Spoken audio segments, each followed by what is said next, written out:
Ayan, ayan, okay po. So, hello classmates. Yes, me again. So, eto na talaga.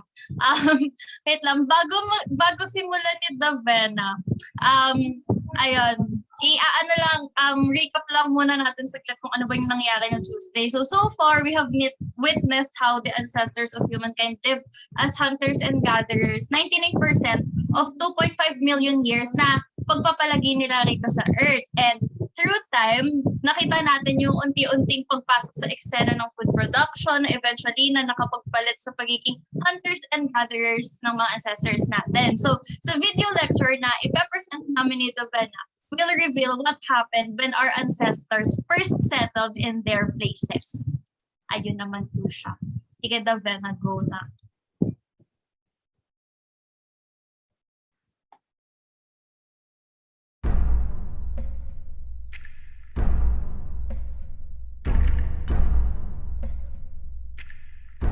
Early humans. Hunting, gathering, foraging. For 2.5 million years, the four elements lived together in harmony. Then, everything changed when domestication of plants and animals began. Only the ancestors of humankind, master of all four elements, could stop it. But since they are the ones who are adapting the most, their practices also evolved.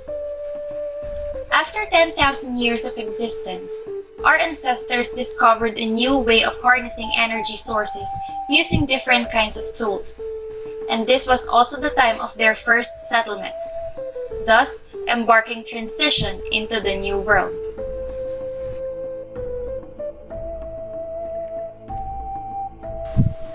As we all know, hunting has been man's most successful and persistent adaptation. To forgo this practice would result in a drastic change in man's settlement in communities, which really happened. Domestication occurred so they were able to take care of animals and produce their own food. They were also able to produce tools that they could use for living. This period is called the Neolithic period or the New Stone Age, agricultural revolution by anthropologists. That refers to the time when prehistoric cultures practiced plant and animal domestication. Peter Bellwood, a British archaeologist, characterized Neolithic cultures in Southeast Asia as those cultures which do not have metal artifacts and which demonstrate two of the following three traits: packed or ground stone adzes, pottery, and horticulture. The Southeast Asian Neolithic period refers to different chronological period in different areas and was generally followed by the emergence of populations that used bronze and other metals, which opens to a new era called the Metal Age. That took place after 1000 BC, although recent data indicates an even earlier inception, about 3500 BC, as seen in Thailand. During the Neolithic period, the activities of the root farmers in the tropics were supplemented by marine resources, which resulted in the sudden change in man's dependence during the post-Pleistocene period. As a result, the shell-maiden sites in mainland and island Southeast Asia rapidly increased, thus having proof of prehistoric settlements in the region. So what are shell-maiden sites? Well, these are rubbish heaps which were ideal for the preservation of bones and plant remains. In many cases, the settlements associated with such heaps are not identified, but it may have been integral components of prehistoric settlements. Incorporating a variety of shell species as well as other associated materials are good sources of information on prehistoric climatic changes, as well as changes in the habitant's subsistence patterns. Earthenware potteries also played an important role in early Southeast Asian settlement sites. As seen on the photo, contact between China and Southeast Asia was widespread prior to and during early prehistoric settlement in the region. On the other hand, the earliest pottery in Asia, or probably in the world, was found in Fukui Cave site in Japan, where shards of pottery were found dating back to 11,000 BC. Now, let's take a quick tour around our country. First stop, Tawi-Tawi, Sulu. The artifacts excavated by Alexander Spohr at the Balubok Rock Shelter were directly associated with plain earthenware pottery as well as incised and impressed decorated shards with lime infillings. Second stop, the Yong Cave located in Palawan. This is the most well-known Neolithic site reported by Robert B. Fox. There are several remains found on the site. Radiocarbon testing dated this site to between 4,300 BC and 3,100 BC. We can also find the earliest Palawan ceramics, which ranged in the date from 1000 BC to the recent past, making it the earliest pottery found in the country. A number of primary and secondary burials were also encountered in some Palawan sites. Third stop, Dimulit, Isabela. The excavations by Warren Peterson from the Dimulit site resulted in the recovery of plain pottery with a red slip component which was dated about 3000 BC. Fourth stop, Cagayan Province. This is the Magapit Shell Midden site at Lalo Municipality, Cagayan Province. The photo above shows the location of the earthenware shards, marked with sticks, and exposed remains of shells, which was accidentally discovered in 1970. It was stumbled upon during the Cagayan Valley Earlyman Archaeological Project. Preliminary excavations conducted by the National Museum of the Philippines resulted in the recovery of these significant materials. All this pointed to a settled way of life for the early occupants of the Magapit site. 20 sites, ranging in dates from the Neolithic and the Metal Ages to the Contact period in Philippine prehistory, have been recorded. They were all situated on the banks of the Cagayan River, within 4 municipalities of Cagayan Province. The sites extended about 45 kilometers along the banks of the Cagayan River, from the river's mouth in Apari towards Gataran in the south. The riverbank sites were the most numerous types of shell-maiden sites. 5 large and 6 small sites have been identified and recorded in the course of survey activities. The large sites were exemplified by the Santa Maria Shell-Maiden site. This Shell-Maiden site was distributed across a kilometer south of the Santa Maria Elementary School, where artifacts were scattered a kilometer north. Other archaeological features were pits and possible pit dwellings. Shell-Maiden sites are also found in the limestone hills located on the east bank of the Cagayan River.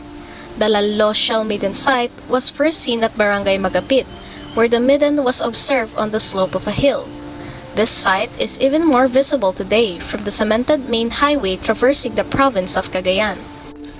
3 Shell-Maiden sites were categorized as inland sites, finding these archaeological materials. Shell-Maiden sites in the form of coastal sand dunes were found only on the coast of Apari, which occurred intermittently. 4 Shell-Maidens and dunes were recorded in 1985, while a 5th was exposed by a typhoon in October 1986. Numerous iron fragments were found in the Apari coastal sand dunes. At one site, a blue glass bead was recovered. The abundance of these artifacts indicates that the site must have been formed only within the last centuries.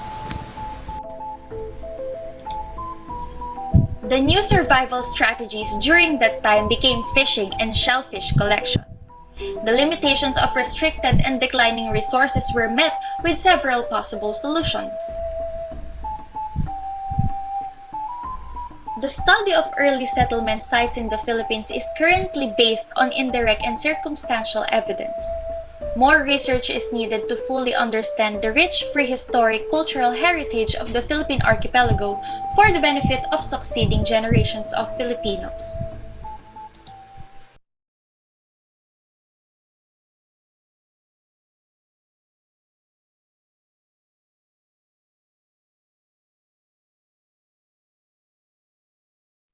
Ayun na po siya, sir. Nakamute po kayo, sir. Sir, nakamute po kayo. Okay, tapos na, no? Tapos na. Yes po. Okay, thank you, Group 1. Now we move on to the second group. Ano na tayo, papasok na tayo sa Metal Age. Module 3. Oo nga pala, I have to post the objectives of Module 3. Limutan ko. Sige, proceed group number 2.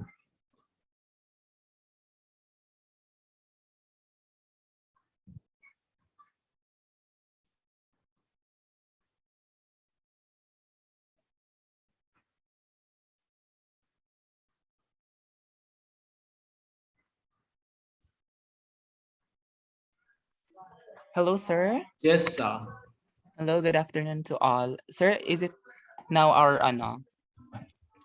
turn po? group number 2. All right.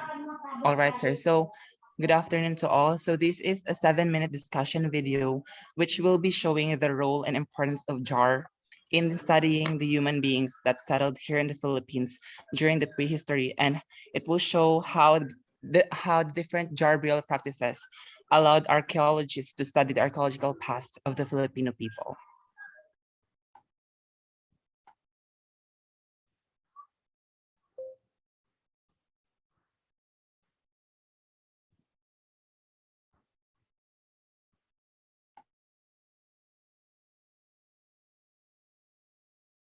Burial practices in the Philippines.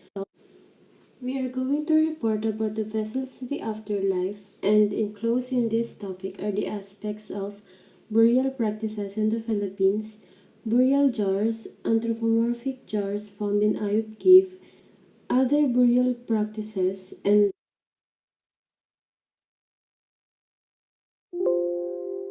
the significance of this topic.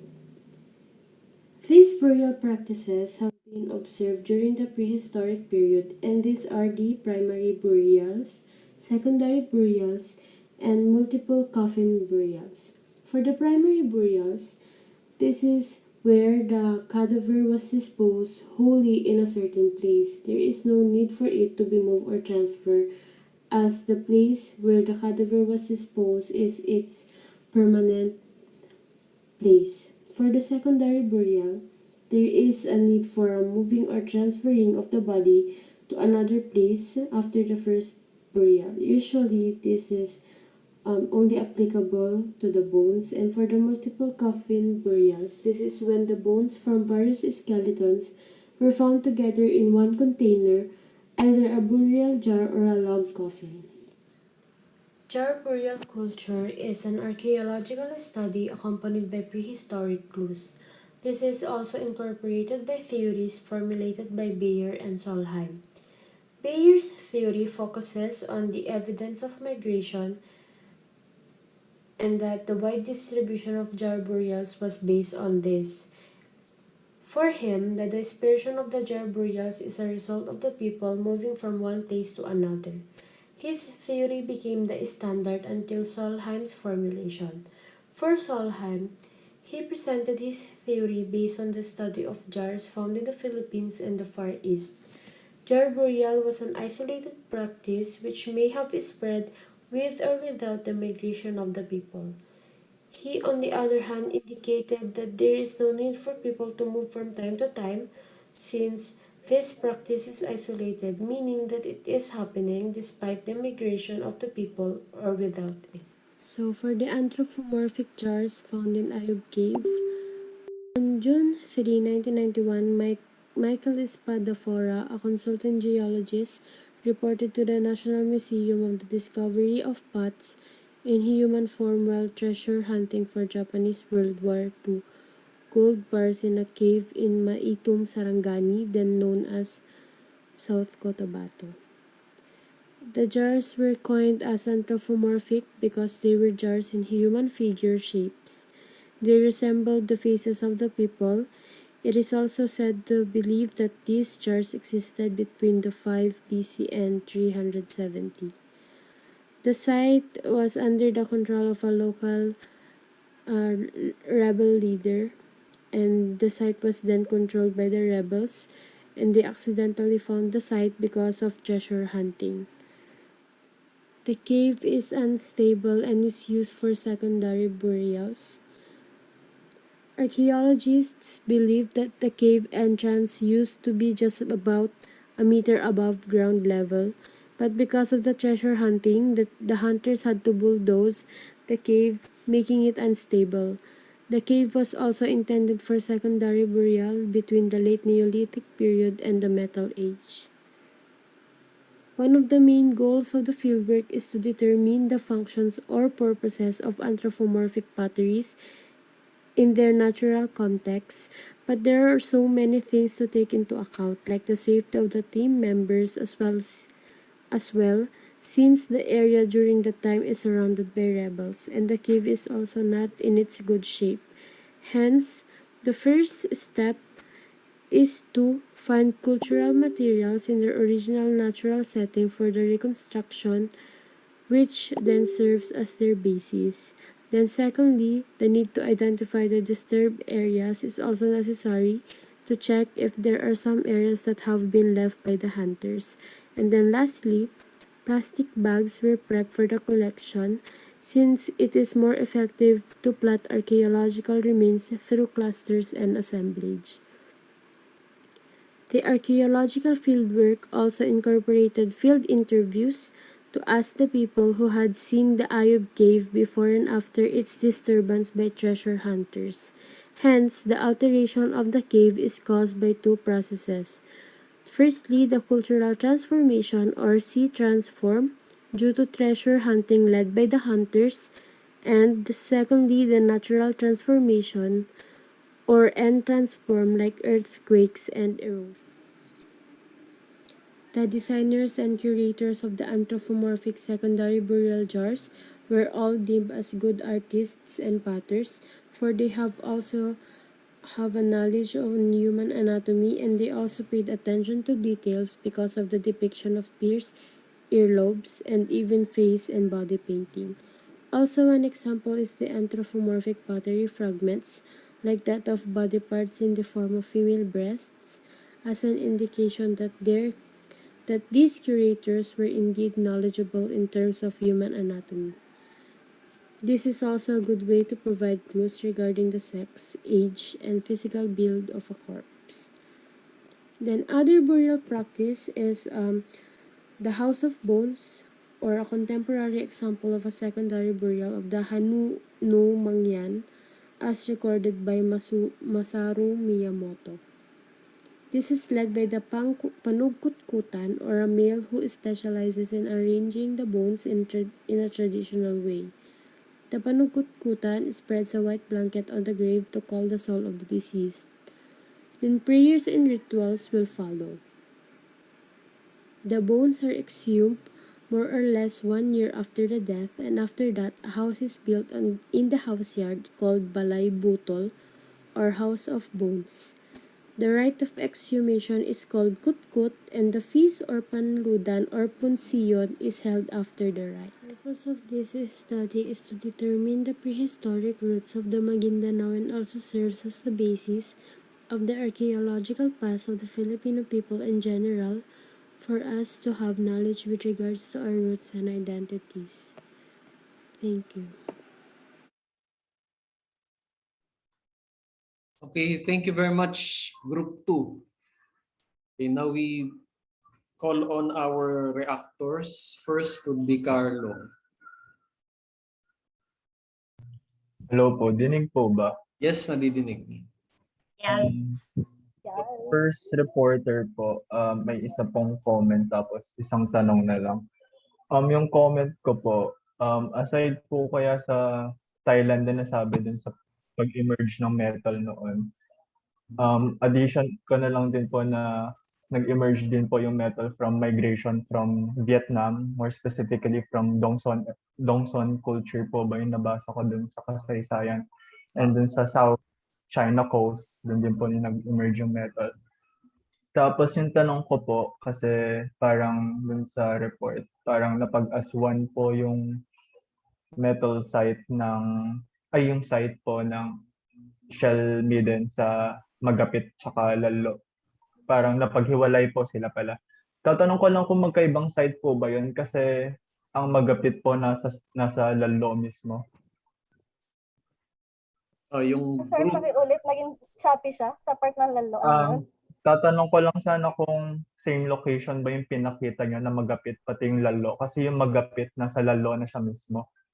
Ano, they're not Tapos- on the same location. Kasi di ba spread siya in 4 municipalities. We have Apari, Gataran, and Lalo. May isa pa, I forgot, sorry. Wait lang, pakita ko na lang siya. Kamalanyugan ata yung isa. Oo. Dito sa part ng Lalo, you can see, marami siyang sites. And there's a reason why sa mga riverbanks, especially in Lalo, so marami siya. Usually sa riverbanks kasi, doon malapit ang marine life. And yung mga settlements dito, they usually depend on marine life. They don't really have to produce a lot of agricultural products because yun nga, nagde-depend sila sa marine life. Kaya mostly Tapos, sa Lalo, marami dito. Ang Magapit is number 5, dito siya banda. okay, tatanong ko na rin, parang sa Calao Cave kasi yung excavation ni Shopee ba? Dr. Sorry, Mijares. hindi ko marinig. Sorry. Copy po ba ako? Ako naririnig ko. Sige, yung excavation sa Calao Cave. Parang sa Calao Cave po kasi parang di pa rin po, ay parang nakatakip lang po ng tolda yung na-excavate doon. So parang open pa rin po siya. Ganon din po ganon din po sa mga Shell Maiden sa Lalo, parang open siya for viewing or like naka-close shop for archaeological studies. Okay. So, sino ang sasagot? Ako na ang sasagot, no? Sir, Sige, insight sige. lang po saglit. Sige, sige. Ano po? Ano po? Actually po,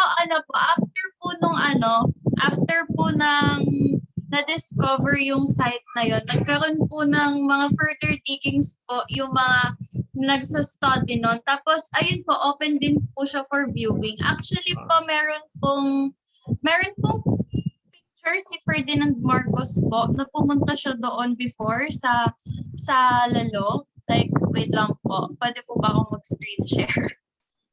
Meron Sige. po kami picture na oh my gosh. Wait lang po. Meron po kami picture na nakita na pumunta po sila dun ni Imelda. Tapos, din po, then after a few years po, and actually hindi po few years, parang for 16 years din po pala, yung mga nag-work po sa irrigation po, muna nagagawitin po sila doon. By the way, ito po yung yung picture po ni na Marcos po doon po sa Lalo site. So, ayan po. So, in short po, Sa naging Lalo ba open ito o dun sa Kalinga site? sa Lalo po. Na nakalagay Opo. doon? Sige. Opo. Tapos, ayan po. So, in short po, naging open po siya for viewing and open din po siya for those researchers na gusto mag-study ng site na po na iyon. Ayun po. Sige, Carlo, you are raising your hand again. May tanong naman po ako dun sa second group, sir. Parang nasabi po si Bayer in relation dun sa pag-develop ng pottery sa Pilipinas. Tama po ba? Ang tanong ko po, masyado po bang simplistic yung theory ni Bayer kasi parang dinidismiss natin yung local cultural development na nangyayari nung panahon na yun kasi parang nagre-rely tayo sa immigrants para sa development nga ng culture natin. So parang simplistic po ba siya to explain the history of Philippines more so Cultural yung development. Opo. Sige. Sino ang gustong sumagot? Yung mga reporters?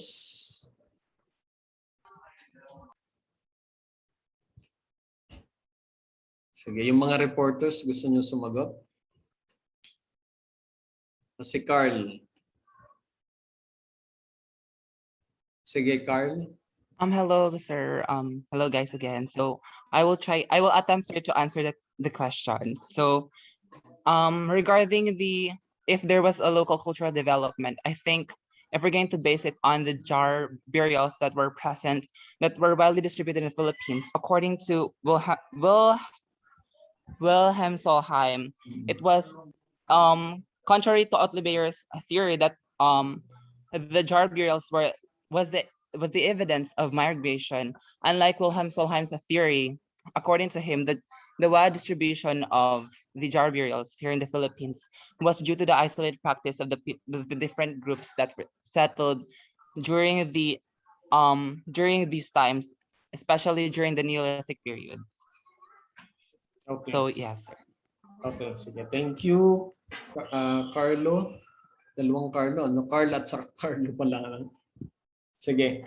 Tignan nyo ding mabuti yung ano, yung mga yung minute characteristics ng kanilang mga sinasabi, no? Halimbawa si Bayer, ang concern niya ay to explain the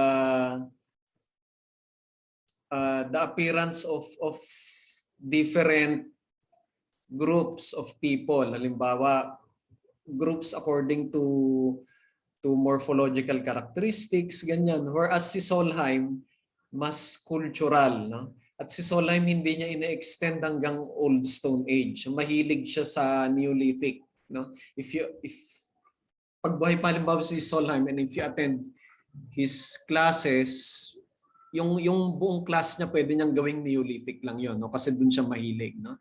Not even Metal Age, although nagdi-discuss ng Metal Age. So ganun yung concern niya, and he is more into the cultural aspect.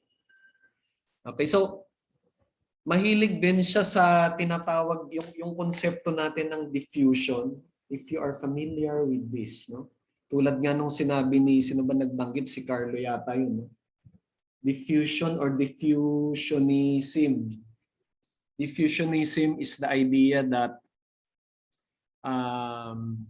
influences, halimbawa cultural influences or development have come from halimbawa external sources, no, outside the archipelago. So meron halimbawang homeland or may heartland, tapos nag-spread yan papunta sa neighboring areas. One of the neighboring areas halimbawa may have been the Philippines, at doon papatuloy na nag-spread, no? This is diffusionism. Hindi nila ina-attribute, for example, yung cultural development doon sa kakayahan, no? Yung taglay na kakayahan halimbawa nung mga tao na nandun sa locality. Bagkus ito ay tinitignan nila na nanggaling sa labas. Okay, ito yung idea ng diffusionism, no?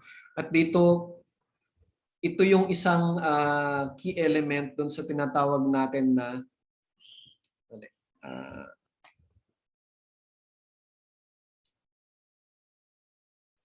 culture, historical approach, no? Approach or paradigm. Okay, ito yung isa sa key elements, no? Yung diffusion ng culture, historical approach o paradigm. So in essence, itong culture historical approach, tinitignan nila basically yung development, yung development ng isang kultura, ganyan, no? How it came to be, how it evolved, halimbawa from A to B and then to C, halimbawa, no? Pero the way they explain that is through mostly, hindi ko naman sinasabi totally, pero mostly through diffusionism. So merong mga external factors na nag-i-influence sa culture. Okay, nasaan na tayo? Ano yung tanong? Yung between Solheim at saka si Bayer, no? So i-distinguish nyo yung mga sinasabi nila, no? Kasi hindi naman lahat yan magkakatugma. No, may mga nag-overlap na mga bahagi at may mga iba na wala naman ding intersection. Okay? Same with Bellwood. Halimbawa si Bellwood, si Bayer, si Solheim. Pag kinumpara nyo yan, si Bellwood at saka si Solheim, nililimit nila yung discussion nila sa Neolithic. No? Mahilig sila sa Neolithic. Si Solheim may yung discussion niya on pottery would also touch on the metal age naman. So Paleolithic, Old Stone Age, and then Neolithic, New Stone Age, and then Metal Age. So generally yun yung ano natin, no? Yun yung sequence natin. Si Solheim, doon sa sinasabi niya Neolithic and then papunta sa Metal Age. Tulad nung pinapanggit, sino yung nagbanggit nung ano, si Carlo Deñata? Yung about Vietnam, di ba? Binanggit mo na Dongson culture. ano? Yung Dongson culture po. Yun yung sir. Dongson, no? Si Solheim, sinusuportahan niya yon in the sense that he was trying to prove that there had been exchanges, no? As evidenced by pottery designs and styles between the Vietnamese coast or Vietnam and the Central Philippines. Okay, yung tinatawag nating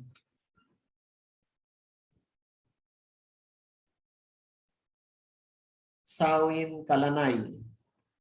Sawin Kalanay style. Okay, siguro na you have come across this name. Diba dun sa readings natin? Binabanggit ba? Yes, binanggit ano? Okay, so ito yung idea ni Solheim. Sawin kasi ito yung lugar dun sa Vietnam. Okay? Kalanay kasi ito yung lugar sa Masbate, no? Because he did many of his excavations in Masbate, no? Reaching up to the Metal Age layers. Kaya pinagdugtong-dugtong niya yan. No? So gumawa siya ng explanation na based on the styles of the pottery found between Vietnam and the Central Philippines, nagpapakita ito na posibleng may influences sa isa't isa. Okay? Sige. Edison? Hi, sir. Yes. Sige, Edison. So, doon po sa first group, meron ba kayo pwedeng i-share na ano parang isang example ng earthenware, tapos ano yung parang given na may patterns yon, so parang ano yung pwede nyo i-share na specific indication nun na nag-introduce sa first settlement ng Philippines? Wait lang. Ayun. Share screen ulit kami. So, thank you sa tanong So, mo.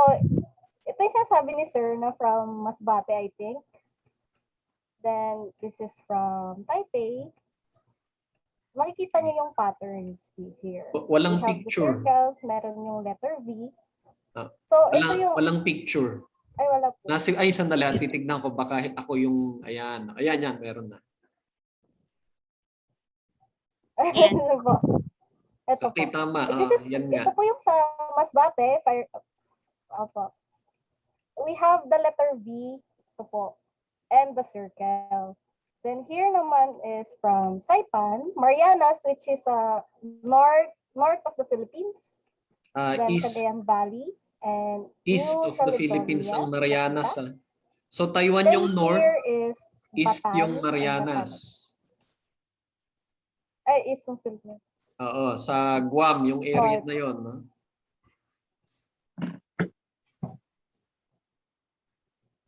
Okay, so yung patterns nakikita nyo, ah. As for the first question, yung different types of pottery, meron yung, ay po.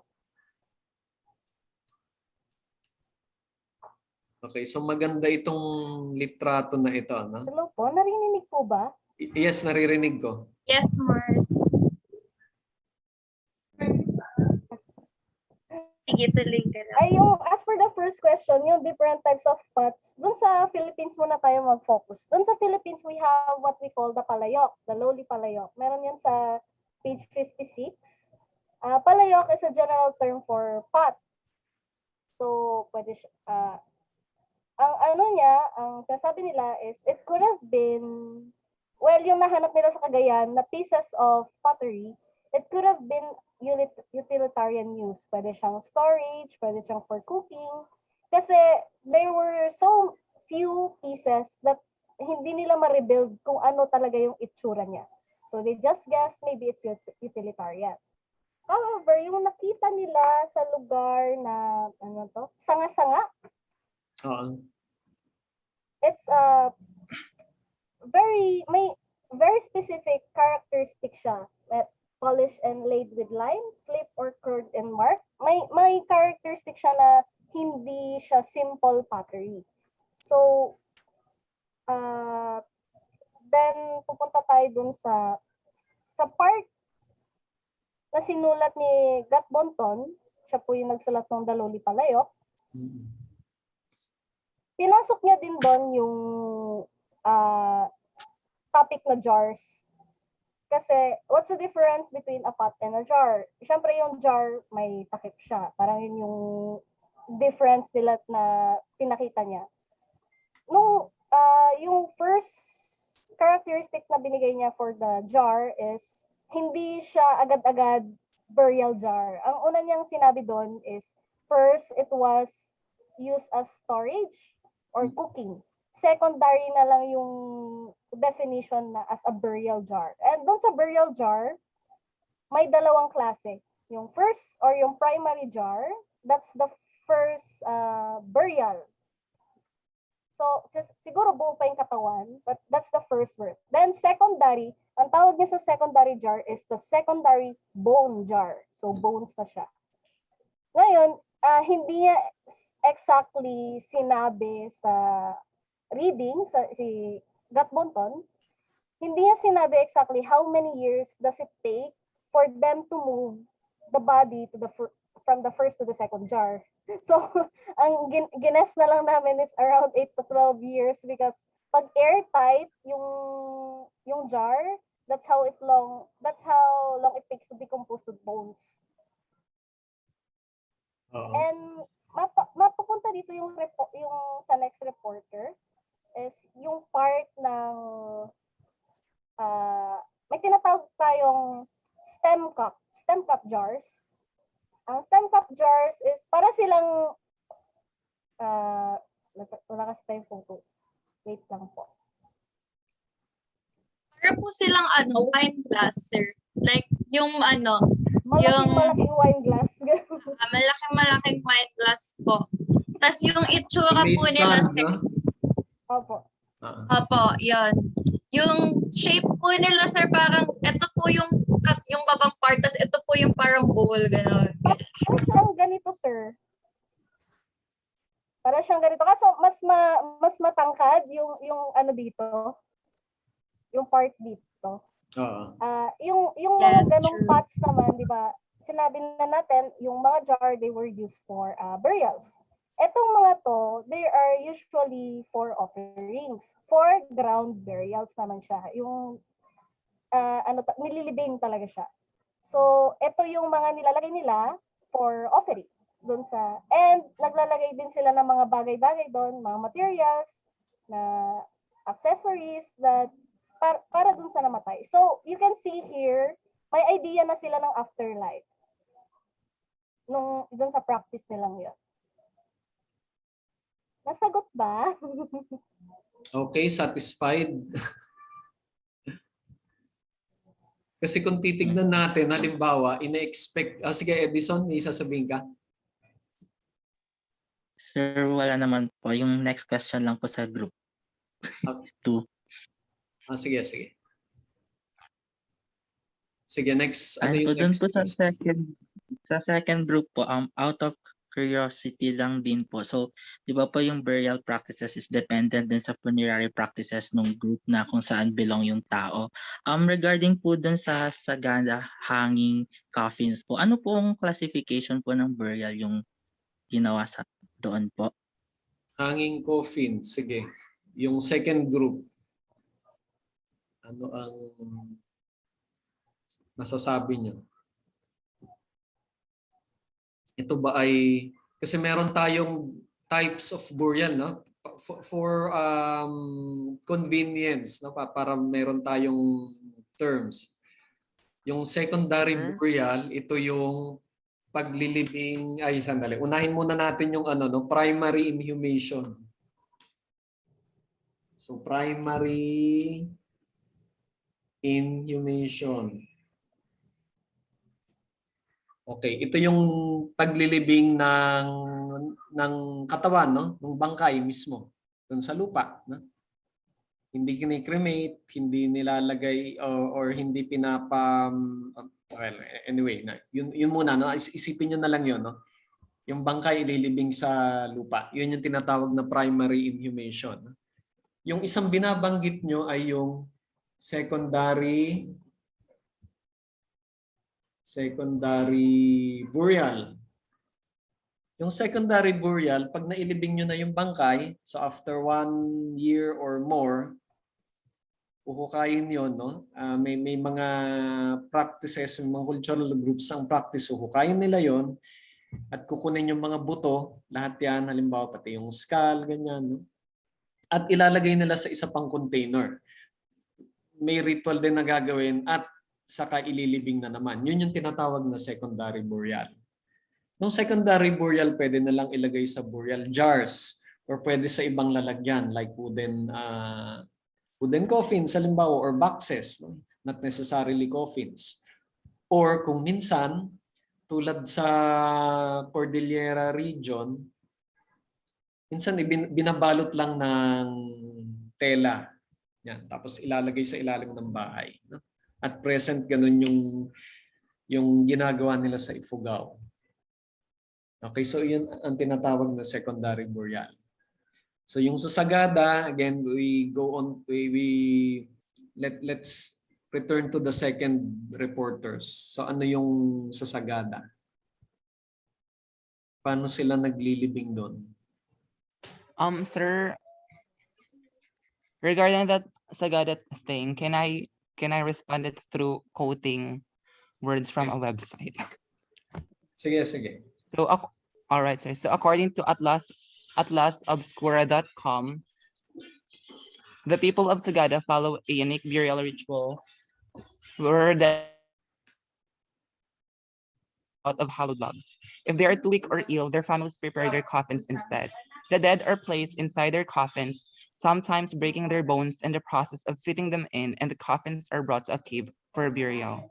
Instead of being placed into the ground, the coffins are hung either inside the caves or on the face of the cliffs, nearing the hanging coffins of their ancestors. The Sagada people have been practicing such burials for over 2,000 years, and some of the coffins are well over a century old. So basically, what they're trying to do, sir, regarding the deceased, the remains of their deceased their remains are being hung either inside of the caves or near the cliffs. So that is the practice being observed by Sagada for over 200 years already. So ano ito? Primary inhumation ba or secondary burial? Ano yung pwede nating itawag dito? So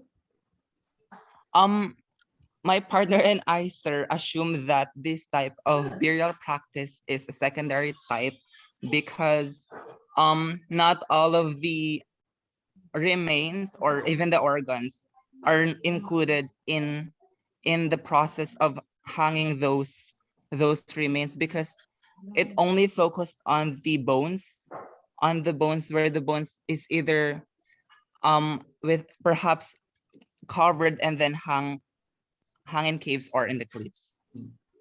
Okay, so remember that in secondary burial, most likely the cases, no, or the container in which the bones were placed would be so small that you cannot insert a whole body there. Halimbawa, a whole cadaver. So yun yung palatandaan para nyo tawagin na secondary burial, no? And often the skeletal elements, so yung mga bones, ganyan, or teeth is not complete, no? Yung malalaki lang na skeletal elements yung makikita nyo, no? O yung madaling makita. Whereas for primary inhumation, when you come across a burial, no, you would notice that whole human remains would be complete, no? And maayos yung pagkakahiga. Yun yung primary inhumation natin. Okay? Nung Metal Age daw, no, maraming mga groups throughout the archipelago from Batanes up to Mindanao, no? Practice, well, at least up to Bohol, no? I think even Mindanao. No? Practice secondary burial, no, during the Metal Age. Ito yung distinguishing mark, no, nung cultural phase na yon, because during the Neolithic wala silang makitang good evidence ng jar burial or secondary burial. No? By the way, the Manunggul burial, no, yung Manunggul jar na merong 2 taong nakasakay sa bangka at nagsasagwan. This is an example of a burial jar. May human remains sa loob pero hindi complete. And the date of the Manunggul jar falls on the late Neolithic, no? Yung boundary between Neolithic at saka yung theoretical date natin ng simula ng Metal Age sa Pilipinas. Okay, so this is one of the earliest evidences of secondary burial in the Philippines. And then after that, no, during the succeeding centuries, tuloy-tuloy na yung yung naging uso na yung secondary burial. So ito yung tatandaan natin, no? So when you come across an archaeological site or an archaeological layer, the evidence for the Metal Age, one, no? Hindi ko sinasabing pag may ganun Metal Age, dun nyo lang masasabi na Metal Age, no? Pero a good criteria for you to say that the Metal Age or the site is a Metal Age site would be secondary burial. And of course, the presence of metal artifacts, however crude it may be, no? Or even halimbawa yung tinatawag natin na slugs, no, yung mga tapyas, no, yung mga yung byproduct halimbawa ng metal ng pagpapanday, no, or metal works.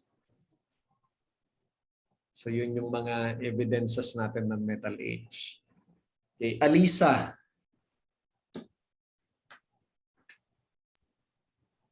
Tanong ko lang sa first group po.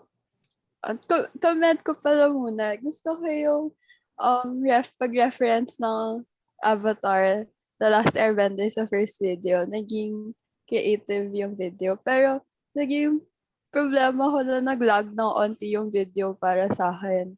So baka pwedeng pa-explain na lang ulit ko ano yung shell midden site? As in, paano ba siya madadetermine as a site? Ano ba yung makikita doon? So ang tanong mo, ano ang shell midden site? Ganun ba yan? Opo. Hindi ko po kasi narinig. Nag-lag po ata yung video ko. So basic question, what is a shell midden site? Sige. Okay, so thank you, Ali, for that question. Wow.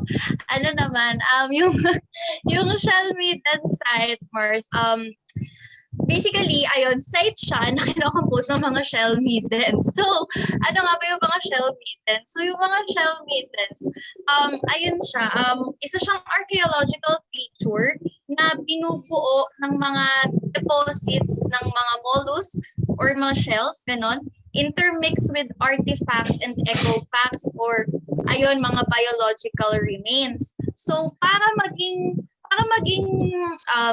shell midden site ang isang site, ayun, kailangan mag-compose siya ng mga objects na iyon. Actually, kaya nagiging shell midden site ang isang site kasi ayun, it can result from a wave action sa shore. Kumbaga, over time, yung mga natural shell beds na yun ay parang aalunin. Yun ba yung tamang term doon? Basta aangat sila sa surface and ayun, maiipon-ipon sila.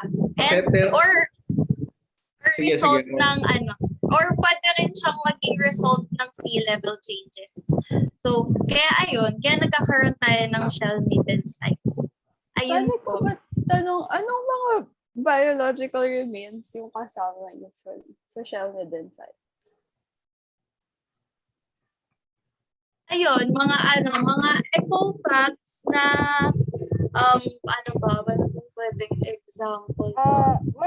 Merong root crops, may root crops, may mga mollusk, mga Yeah. shell na isda, ganun. Kasi usually they're the ones who nagpaparami ng shell dun sa site na yun. Okay, sige. Pero take note na yung term natin ng midden is basura. Yes po. So Basura po siya. shell midden, basura ng shell. No? And most likely, itong shell midden site na buo anthropogenic yung yung origins niya.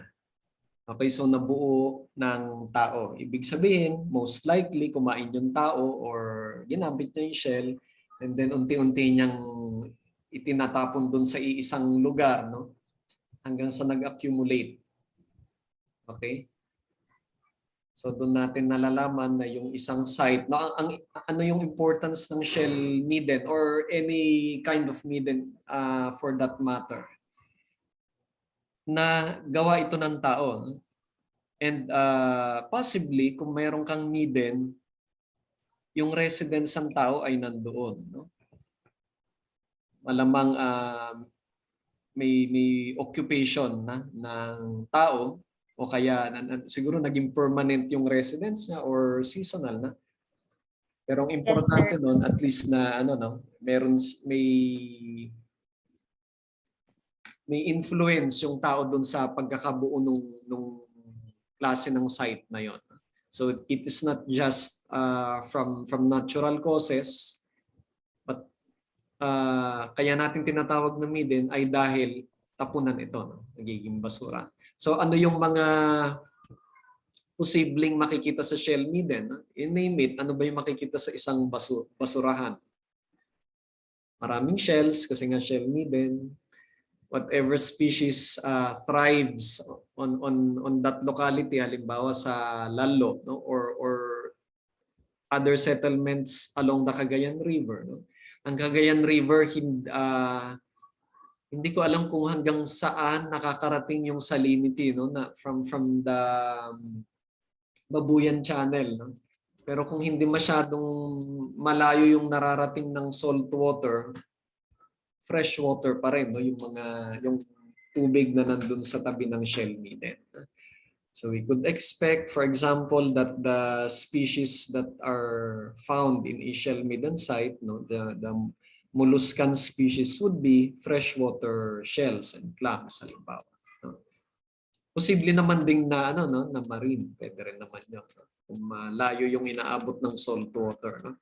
Diba yung apari ay estuarine, no? Estuary, kung saan nagmi-meet yung ilog at yung dagat ng estuary. So it is an estuarine location.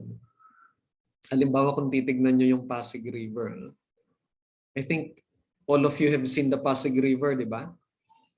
Sa Manila, no? Manila, Makati, Taguig. Napapasok yung salt water doon, no? From Manila Bay papuntang Laguna de Bay, no? Kaya kung minsan tumataas yung salinity ng lake, no, ng Laguna de Bay. No, kaya nilagyan nila ng lock doon, no, para ma-regulate yung flow ng tubig, no, doon sa Pasig at saka sa Taguig, no, may lock doon. Para regulated nila yung pagpasok at paglabas ng tubig. Well, anyway, Ganun yung ano, no, characteristics ng midden. So, meron ding pottery sa isang midden. No? You would expect that. No? Meron ding animal bones. No? Yung, halimbawa, kumain sila ng fried chicken or siguro roasted chicken. Kung baka tinola, kung nagtitinola na sila noon. No? Kasi may palayok naman. Ano pa? Siguro kumain sila ng baboy or any other animal, no? Other types of animal like deer or maybe bovine animals, no? Bovids or yung mga baka, ganyan, no? Kalabaw. Posible. Okay, sandali ha. Yung chat message, kailangan natin makita. Nag-accumulate na. Okay, copy po sa akin. Paki-chat yung question if pwede. Okay, thank you, Carl. Thank you, Mars. OMG. Okay, tama. Tama. Okay. Sige. Tama po, makikita yun dun sa site. Okay. So, Alisa, you are raising again your hand. Yes, sir. Gusto ko lang din po tanungin sa group na nasabi niyo, tama ba na nasabi niyo kanina na merong site, nakalimutan ko kung anong site yung pwedeng puntahan para aralin pa. Meron ba silang ginagawa dun sa site na yun? O parang pinapreserve ba nila or iniiwan lang nila doon para hindi siya nagalaw? Or kasi kung hindi siya parang kung hindi nila naman ginagalaw, parang ang dami pwedeng changes din na mangyari doon sa site. Tama ba? Are you referring to the Lalo sites? Opo. Dun sa Lalo site, if I remember correctly, it's a UNESCO World Heritage site na siya. So, we assume na it's being regulated, protected, or something. Basta nabigyan siya ng UNESCO World Heritage siya. Wala siyang gaanong information na available for the public. Sa Cagayan, So, we can't really tell po. Okay. I am not sure, no, if meron silang protection, no, or mga ginagawa for the site, no, but I am sure sa Calao meron, no? Sa Calao. I think there is also maintenance activity sa Kalinga sites, no, kung saan nakita yung mga stego doon, yung mga lithic tools, di ba? Lalo maybe, no? I'm not sure, no? Wala akong balita doon. Ito sir, additional information. Ano? Additional information po. Tinanong ko po sa father ko kasi yung father ko po, he worked in NIA, National Irrigation Administration in Cagayan. So, during around 1989 to 2000, early 2000, sabi niya po sa akin, marami daw pong nagsa-survey na hapon dun sa mga site na yon na pinakita ko po sa kanya. And when I asked, ano pong ginagawa nila doon? Nag-ano lang naman daw po sila. Last na po yung parang early 2000s, then wala na daw po. Kasi sila daw po yung pinagtatanungan, yung parang tour guide, parang ganun po. Kasi meron tayong mga Japanese researchers na who were working together with National Museum people. Opo. Okay, so yung mga sites diyan sa Cagayan, halimbawa Lalo, ganyan. Hindi naman buong Cagayan, no? Pero yung Lalo alam ko, nag-aaralan nila yan. Meron tayong mga parang Japanese partners, no? Ngayon hindi ko alam kung tuloy pa rin, pero noong 90s meron nga. At marami mga papers sila na ang pangalan daw po ng company is JICA. Japanese, I forgot, sir. Ayan po, JICA. Oo. So, meron nga. No? So, from Samantha, Danica, ano yung mga message niya? Yes, actually, sa sinabi po ni Davina, dyan po galing yung sinabi ko kanina. Pati mga nag-work sa irrigation. Thank you, Aldous. Okay. So next, Nicole. Nicole? Yung question ko na lang po dun sa susunod na group. Sige, isa pa. Okay. Para naman sa susunod na group. Tanong ko lang din kasi meron kayong minention na cave na parang kailangan nilang i-bulldoze. Tama ba yung word? Tapos naging unstable na siya. Tanong ko lang, paano na siya ngayon at present time? Kamusta na yung cave na yun? Yun lang. Saan itong cave na ito? Ulit? Para hindi ko po maalala. Anong report? Yung kaninong- second group po. Second reporter. Sige, second reporters. May gusto kayong sabihin? I think sir can back me up with this question. With this question. Pero regarding the caves, the caves found in Maitum Sarangani, it is mentioned earlier in the report that it was unstable, or it is unstable because tama po ba yung tanong? Parang why it's unstable? I'm sorry. Hindi, kung naging unstable na siya, paano na siya at present time? Like, Paano siya at present, no? Ano yung status? Okay, regarding po sa stability niya ngayong present time, unfortunately we're unable to research about that. Pero we have this documentary that we've watched, and it was dated 8 years ago. So in this documentary produced by GMA, I think this was released in 2013, where they showed that the cave was unstable because there are still a lot of diggings being done in the cave, and the treasure hunt still continues. And also the fact that there were rebels that surround the cave, it contributed to the instability of the cave, given that it may serve as a sanctuary for these rebels to hide. And also according to the what do you call this, the chapter 7, the kasaysayan, it was said there that the cave also served as a storage for these ammunitions and firearms that were used by rebels. So basically the cave was really disturbed, and we just don't know how it is right now. So yun, parang yung documentary showed that it was unstable. It was still unstable in the year 2013. So maybe and also according to the documentary po pala, there were no guards or security that were surrounding the cave to protect them from intrusion and things like that. Kaya siguro we would assume that the cave right now is being under the protection of the local government unit, considering the fact that the LG are taking action regarding the protection of the jar, because the documentary also showed that these jar burials are now in the hands of the National Museum. So that's it. I think at least the jars that were found within the cave are now in safety. So yes. Okay.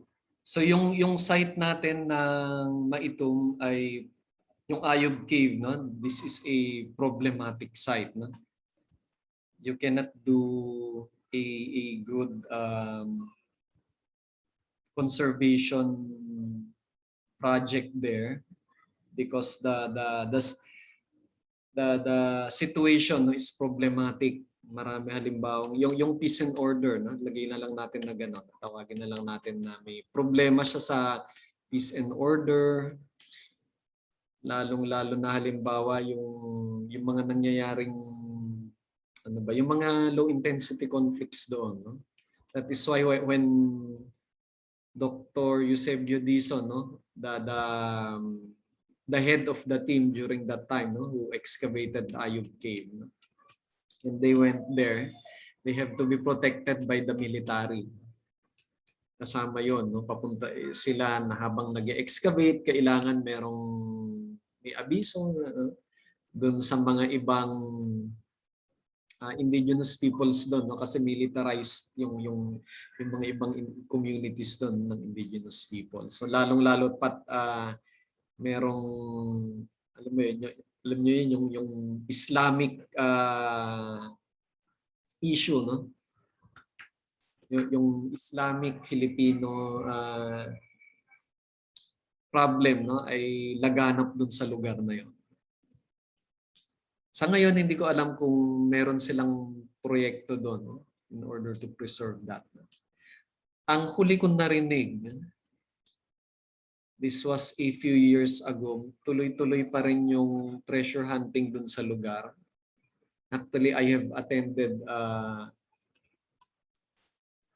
discussion of the group, no, who allows treasure hunting in that area, no. Hindi na lang ako nag-comment doon sa mga mga discussions nila, no, pero naipakita doon sa sa discussion na yung ilan sa mga nahukay nila, no, and this was not excavated archaeologically but through the activities of treasure hunters, no, kaya hindi documented yung mga artifacts nila, no.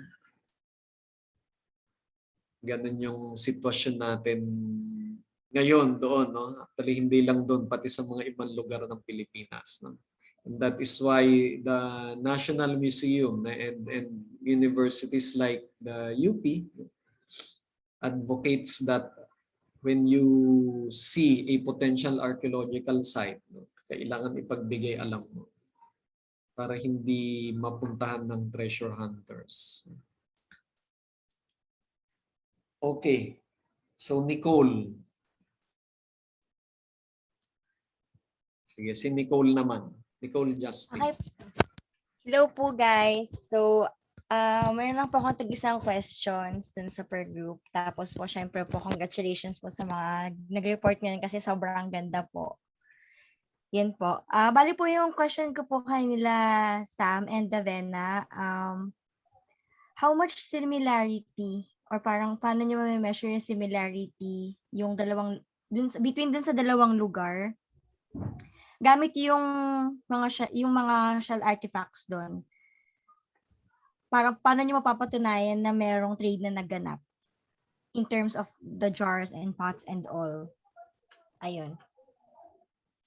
Okay. So, Mars? Through carbon dating, actually. Bale, kapag ika-carbon date mo yung mga pots or jars, ayun, ganyan na sinabi mo Isipin nyo kanina. yung carbon dating, sa carbon lang tumatalab. So it has to have organic materials. So pwede yung carbon siguro, pero kailangan merong minimum amount of carbon na kailangan. Sige, Ayun po, yes sir. Ayun. Tapos, ayun nga po, kapag pag lumabas yun, then if they exist po in the same period, then ayun po, parang magkakaroon po yun ng indication na nagkaroon nga ng trade between these two.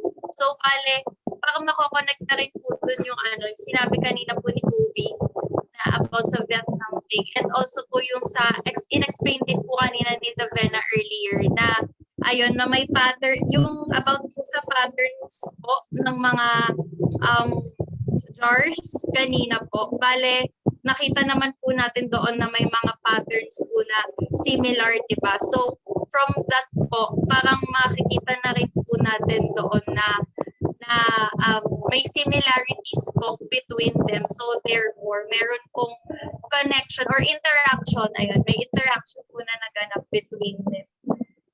Ayun po, Davena, meron ka pa gustong i-add?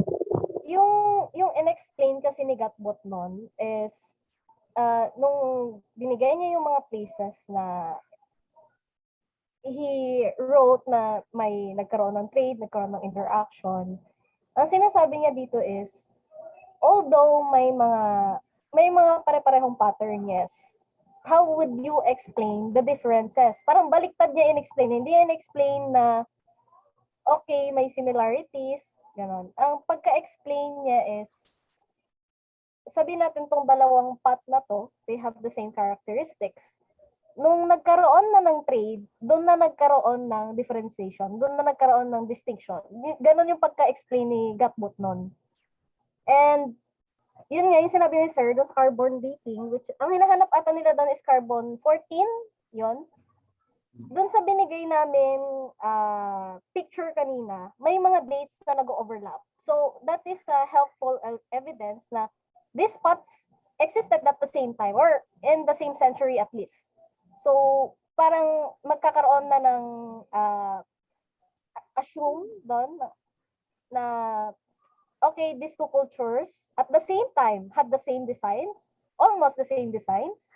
So it may malakas na evidence na maybe they traded because yung time frame na they existed in the same century, parang ano na yun, you would assume, yun yung ina-assume ni Gatbot nun, that maybe nagkaroon nga ng trade between these settlements. So yun lang po. Okay po, thank you po. Okay po, dun naman po sa second group, hindi po maganda din po yung report nila. Pero gusto ko lang din pong itanong, how is it possible na merong burial jars na nakita sa tabi ng dagat, tapos meron ding nakita sa caves and other ibang places? Parang paano nagkaroon ng ganong hati-hati sa bawat site?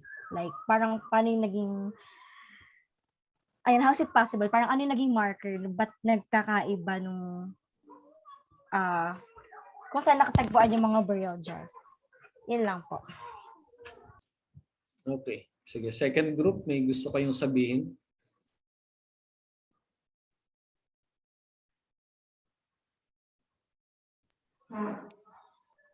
Sir, siguro i-kukunin ko na lang po siya sa in relation to the cave found in Sarangani. So Sige. in Maitum in Sarangani, the artifacts that were recovered from the limestone cave of the Mayasan epoch was approximately 1,000 meters south of the Mindanao seashore line and elevated about 6 meters. So during this period raw po ay yung cave or yung mga artifacts ay malapit sa Mindanao Sea. Kaya yun po yung dahilan. And over time, because yung Ayub Cave is used, the Ayub Cave is now covered with tropical plants, grass, trees, and shrubs. But initially it was adjacent to a rice pond. So yun po yung dahilan kung bakit merong jars. Siguro po ang dahilan, we will just assume na sa sea transform po siya, or I mean sa N transform, natural transformation. Yung nasabi po sa report kanina na merong factor po talaga yung nature, halimbawa yung pag-earthquake or yung inundation, wherein siguro po yung jars were destroyed or nasama nung pagbaha or nung inundation, which is something to be considered why there is a considerable presence of jars found along the seashore, tapos meron din sa caves. Pero from other provinces found in the Philippines na meron pong mga jars, ang dahilan daw po ay mas sa trading, kasi may times na yung age of metal and trade wherein yung jar burial practices ay isinasagawa sa shoreline and nilalagay siya ng cairns or parang mga monuments ng rock serving as palatandaan. So, yun po. Okay, sige. So from Nicole again, may message, there were burial jars found along the coasts of the Babuyan Islands. So isipin nyo, no? When people do jar burial or secondary burial, di ba, sino yung nagbanggit? Yung reporters din, di ba? Ang iniisip nila ay they have to place the remains, no, of their loved ones, no, after doing the ritual of secondary burial in a place, no, they have to deposit it finally, no, in a resting place that would be free from disturbance. So lalong-lalo na halimbawa yung mga ibang tao makakapunta doon. So it is most likely that they will find a place siguro siguro beside the sea, no, at the face of a cliff, no, seaside, no, para hindi mahirap maabot ng tao, or pwede rin siguro sa isang cliff na inland. Kasi hindi naman lahat ng jar burial sites ay tabi ng dagat.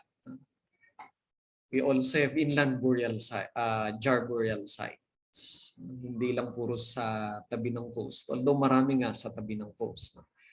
But take for example the ones found in Caranglan, no, Nueva Ecija. No? Caranglan is an inland municipality. No? It is at the center of Luzon. Diba? Still you have burial jars there. Ganun din sa mga ibang lugar ng Pilipinas. No? So, many archaeologists would say that it is necessary to find a place that would be siguro inaccessible, ganun, and most probably remote. No? Not necessarily tabi ng dagat, pero kasi pag sa tabi ng dagat at lalong-lalo na sa bangin, no? Chances are mahirap mapuntahan niya ng tao at yun yung gusto nilang piliin na site. Okay, and then about pottery designs and trade. Yung pottery design kasi would be, sandali, chat message again. Burial sites was found in Fuga Island in Apari, but there were no evidence of ancient houses. Yes, no, hindi kailangan tabi ng bahay. Kasi nga, umiiwas sila sa mga tao, no, yung pwedeng magdistorbo nung human remains. Kasi di ba pag naglilibing tayo, ayaw natin as much as possible dapat yung hindi pinupuntahan ng tao. Or yung pupunta lang doon yung may mahal, no? Mahal sa buhay nung namatay. Otherwise, kung tao halimbawa na sisirain lang yung libingan, he or she is unwelcome. Okay. With regards to pottery design and trade, the designs, according to archaeologists, would say much, no, about society and culture. Halimbawa, one design from a community, if found in another community, pwede natin sabihin na merong influence na nagaganap. Yung una, syempre, sasabihin natin na baka may trade na naganap o exchange. Pag sinabi kasing exchange, pwedeng hindi lang trade eh. Although, most of the time, through trade. No? Pwedeng halimbawa, merong monetary compensation, gano'n. No? Or barter trade. Pwede naman gift giving. No? Pag sinabing gift giving, nagbibigay ako ng regalo sa iyo, and then at a later time, I would be expecting a gift from you. Not necessarily monetary yung dahilan. Ganun yung mga mechanisms of trade. No? Sometimes though, there are other archaeologists that would say that the designs would be influences from another group. No? Hindi kailangan through trade ng pottery. Pero halimbawa, I will make a pottery of my own, pero yung isip ko na impluwensyahan na ng iba. So this is psychology. No? As many of you here are also majoring or minoring in psychology. So halimbawa yung styles na gagawin ko sa pottery, na gagawin ko. No? Yung pottery ginawa ko, pero yung style na ilalagay ko doon, or the way the pottery would be halimbawa formed and the designs placed would be influenced by siguro the fashion from another group na naka-influence sa akin. Okay? So from Nicole, totoo ba yung nalalaman dahil sa tunog pag pinitik para malaman kung saan galing dynasty?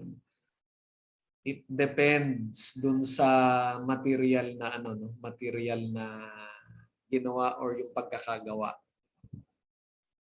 Halimbawa, when we are speaking of dynasties, no, Chinese dynasties, no, kasi ito yung pinag-uusapan natin na dynasties.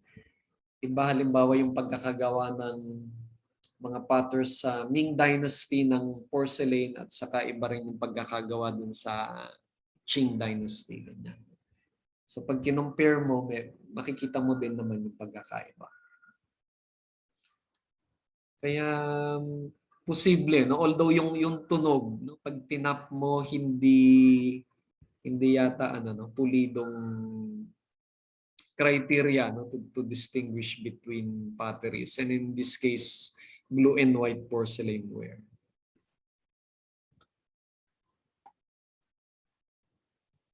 So ano pa? Tama po, indicators po yung design on what happened in the past. May chance na nagka-trade kaya nagkaroon ng influence ng other culture. Okay.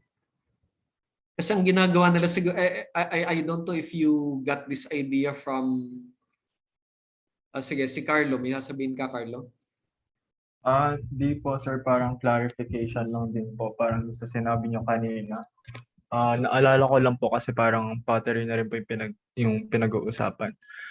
Sir, parang nasabi niyo po kasi kanina na magandang indication po ng metal age yung secondary burial. Tapos parang nabasa ko rin po na magandang indication din po ng metal age site yung mga nahanap na pottery po. Paano niyo po nasasabi na metal age site po pag ginagamit yung pottery? Parang earthenware po kasi siya. So ginagamit po ba yung metal doon as ornamental or may mga gamit po silang nakalagay doon na may metals po? Paano niyo po nasasabi metal age siya, sir? Okay, magandang tanong yan kasi meron tayong mga kuminsan mga perception na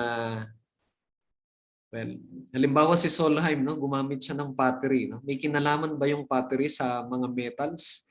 Thinking na yung pag-aaral ni Solheim halimbawa with regards to pottery, metal age. Hindi kailangang related, no? Halimbawa, mismong metal na in relation to pottery. Pero yung the way the pot was stylized, no? Yung form niya halimbawa or yung style or yung decorations na taglay ng pot could be a marker for the metal age. Okay? Hindi kailangan maging related sa mismong metal artifacts.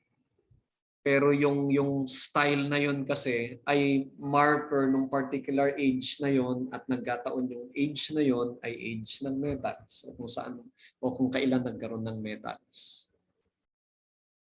Halimbawa yung sawin kalanay, ganun, no?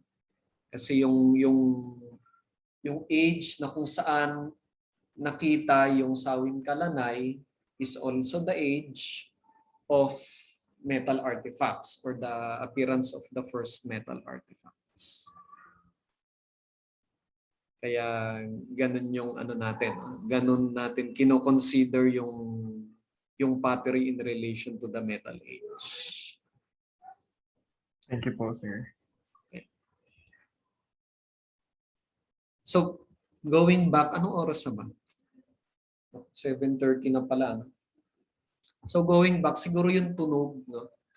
Baka nakuha nyo yun doon sa mga, kasi may habit yung mga treasure hunters na para malaman nila halimbawa kung merong pots or pottery or ceramics dun sa isang lugar, meron silang ginagamit na aparatos, yung sonda, napasok nila sa butas o kung malambot yung lupa, pinapasok nila na ganon. Tapos madalas sa tatamaan yung ceramics doon, tapos nalalaman nila kung may tunog, kung ano yung particular na tunog na napoproduce. Okay, so I don't know. No? I'm just thinking that maybe you had that idea. Okay, any other questions? According to Gat Bonton, differences in similar looking pottery from place to place is conditioned by the artisan's individual genius and consumer demand. Yes, that is also It may also hold true, di ba? Kaya hindi lang through trade, pati yung influences. Kasi uso-uso yan eh, di ba? Halimbawa ngayon, ano ba ang uso sa inyo, no? Masyadong uso halimbawa yung BTS, di ba? Yung mga Koreans. Of course, hindi magiging uso yung mga Chinese fashion. Siguro most Filipinos would not like that. Na? Pero when it comes to Korean fashion or Korean pop culture, ayan na. No? Mag-BTS tayo, pati yung McDo ginawang BTS. Pati yata Jollibee may ads ng BTS. No? Nanonood kayo ng Squid Game. Di ba? Ganon din nung unang panahon. No? Uso-uso din yan. No? Halimbawa, ay yung community na gano'n, no? Kahit sa malayo sila, it is the thing to be. No? It is the place to be in or to go to. Ganyan. No?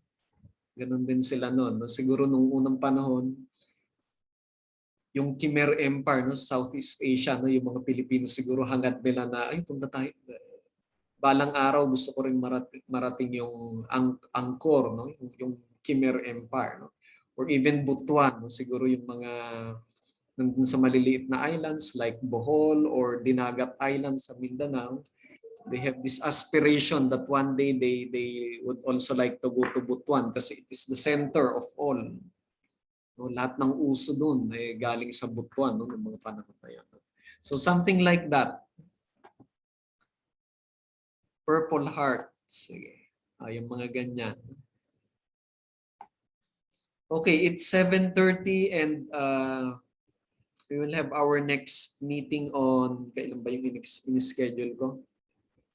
Also on Wednesday, I think on the 24th, I also scheduled hindi, 24th, 23rd, a meeting. So do you have any other concerns as of now? Wala nang questions? Okay, if not, okay. Thank you for attending. If you have other questions, you can ask them again pag nag-meet tayo next week. Okay? So thank you very much. Palagi kayo mag-iingat and you may leave the session now. Thank you, sir. Thank you po, sir. Thank you, sir. Thank you po.